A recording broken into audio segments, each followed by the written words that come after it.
بسم الله الرحمن الرحيم، والحمد لله دائما وأبدا، والصلاة والسلام على الرسول عليه أفضل الصلوات وأتم التسليم، وعلى آله وصحبه أجمعين إلى يوم الدين.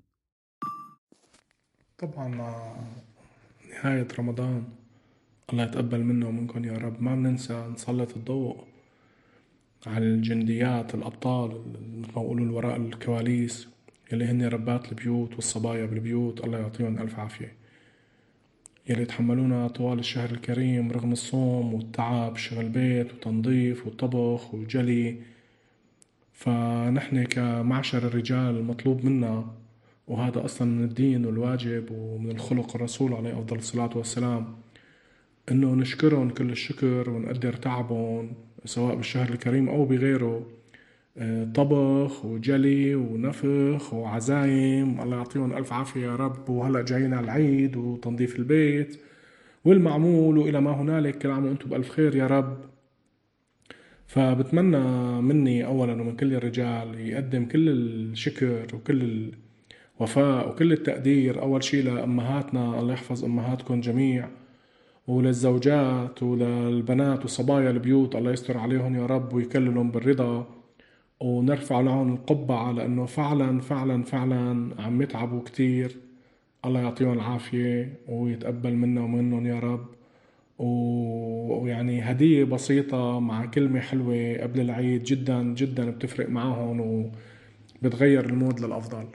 فشدوا الهمم يا معشر الرجال لنكون بأفضل صورة للتعبير عن الامتنان والوفاء للسيدات، والله يجزانا ويجزاكم كل خير. نكسر من الدعاء بهاي الأيام، لعل يا رب يجعل بدعائنا القبول عند الله سبحانه وتعالى والرضا. بسم الله الرحمن الرحيم، والحمد لله رب العالمين، والصلاة والسلام على سيدنا محمد خير الأنبياء والمرسلين. نرفع إيدينا وندعي وكلياتنا قناعة وإيمان أن الله سبحانه وتعالى غفور رحيم.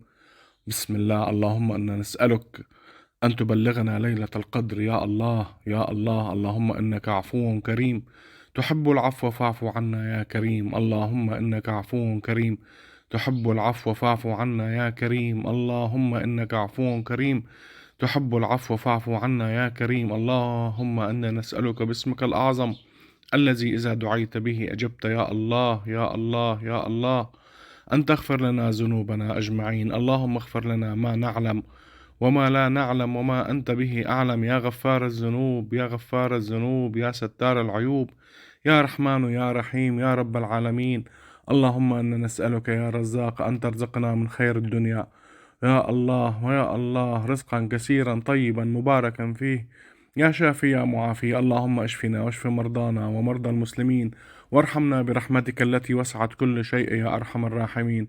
اللهم إنا نسألك يا الله أن تجمعنا بحبيبنا المصطفى عليه أفضل الصلوات وأتم التسليم في الفردوس الأعلى من الجنة يا الله. اللهم اهدنا أن نعمل خير الأعمال بما يرضيك يا الله بما يرضيك يا الله. اللهم أعنا على ذكرك وشكرك وحسن عبادتك. اللهم أعنا على ذكرك وشكرك وحسن عبادتك. اللهم أعنا على ذكرك وشكرك وحسن عبادتك.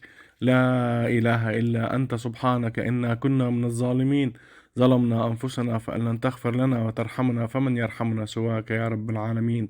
يا الله يا الله يا ودود يا ودود يا ودود، يا صاحب العرش المجيد، يا مبدي يا معيد، يا حي يا قيوم، يا فعال لما تريد. اللهم نسألك باسمك الأعظم يا الله باسمك الأعظم يا الله أن تلبي لنا حوائجنا يا الله يا رب.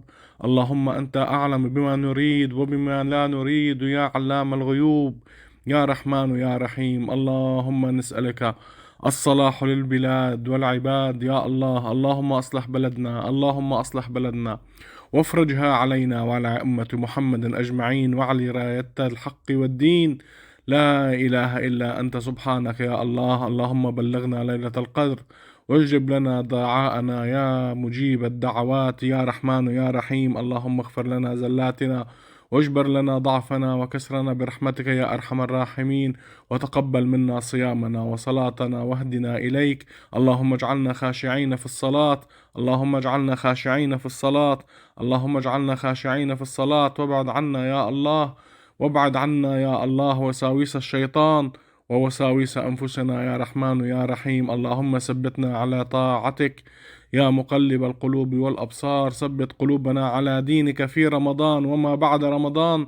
لا إله إلا أنت سبحانك يا غفور يا رحمن. اللهم إنك عفو كريم تحب العفو فاعف عنا يا كريم. والحمد لله رب العالمين، والصلاة والسلام على خير الأنام سيدنا محمد عليه أفضل الصلوات وأتم التسليم إلى يوم الدين، والحمد لله رب العالمين. نكسر من